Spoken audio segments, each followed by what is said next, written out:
নমস্কাৰ। প্ৰথমে আপোনালোক সকলোকে মোৰ এই ইউটিউব চেনেল অজনিতা শৰ্মা চৌধুৰী চেনেলটোলৈ স্বাগতম জনালোঁ।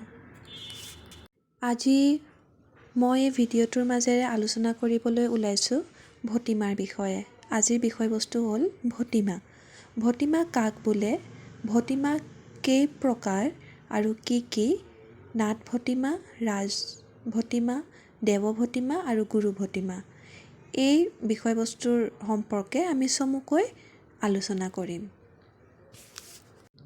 মহাপুৰুষ শংকৰদেৱ আৰু মাধৱদেৱৰ জীৱনী আৰু কৃতি অসমীয়া সমাজ আৰু সংস্কৃতিৰ লগত অংগাংগীভাৱে জড়িত হৈ আছে।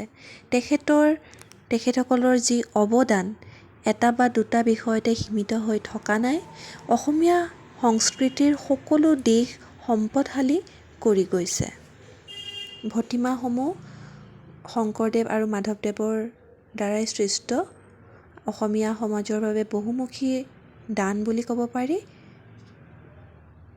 আজি আমাৰ আলোচনাৰ বিষয়টো হ'ল ভটিমা।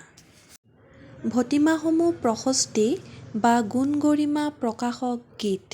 ভটিমাসমূহৰ প্ৰধান বৈশিষ্ট্য হ'ল প্ৰকাশ ভংগীৰ গাম্ভীৰ্য। ভটিমা কাক বোলে, প্ৰশস্তি বাচনিক বা স্তুতিপদ গীত গাই ফুৰা ভ্ৰাম্যমাণ গায়কক পুৰণি কালত ভাট বুলিছিল। এই ভাটসমূহৰ মুখত দিয়া ভক্তিপদ গীতকে ভটিমা বোলা হৈছে। ভটিমাসমূহ মহাপুৰুষ শংকৰদেৱে ৩ প্ৰকাৰৰ ভটিমা প্ৰৱৰ্তন কৰে: নাট ভটিমা, দেৱ ভটিমা আৰু ৰাজ ভটিমা। তাৰ লগতে মাধৱদেৱে গুৰু ভটিমা সংযোগ কৰি ৪ শ্ৰেণীৰ ভটিমাৰ পৰম্পৰা সৃষ্টি কৰে। নাট ভটিমা নাটৰ আৰম্ভ আৰু শেষত প্ৰয়োগ কৰা ভটিমাই হ'ল নাট ভটিমা।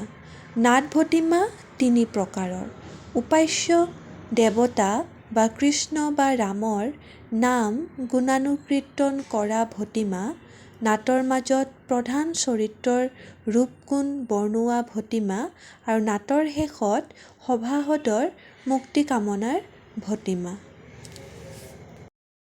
ৰাজ ভটিমা শংকৰদেৱ মাধৱদেৱ বা নৰনাৰায়ণৰ গুণানুকীৰ্তন কৰি ৰচনা কৰা ভটিমাই হ'ল ৰাজ ভটিমা। ৰাজ ভটিমা সাধাৰণতে কোনোবা ৰজাৰ নাম গুণানুকীৰ্তন কৰি ভটিমাসমূহ গোৱা হয়।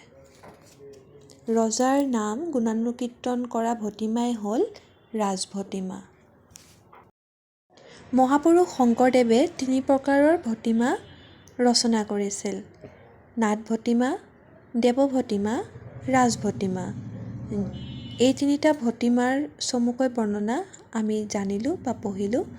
এতিয়া আমি গুৰু ভটিমাৰ বিষয়ে জানিম। গুৰু ভটিমা গুৰুৰ গুণানুকীৰ্তন কৰি ৰচনা কৰা হয়। গুৰুৰ গুণানুকীৰ্তন কৰি ৰচনা কৰা ভটিমাই হ'ল গুৰু ভটিমা। মাধৱদেৱে জয়গুৰু শংকৰ সৰ্বগুণাকৰ।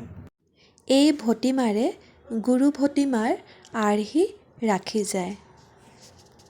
ভটিমাসমূহ গুৰু দুজনাৰ অসমীয়া সমাজলৈ এক অন্যতম অৱদান বুলি ক'ব পাৰি।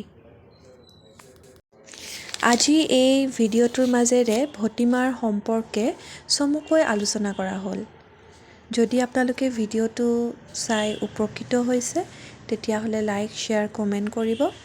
আৰু যদি কিবা আপোনালোকৰ জানিবলগীয়া আছে তেতিয়াহ'লেও কমেণ্ট কৰি জনাব, আৰু কিবা পৰামৰ্শ থাকিলেও কমেণ্ট বক্সত কমেণ্ট কৰি জনাব। ভিডিঅ'টো ভাল লাগিলে চেনেলটো ছাবস্ক্ৰাইব কৰিব। ধন্যবাদ।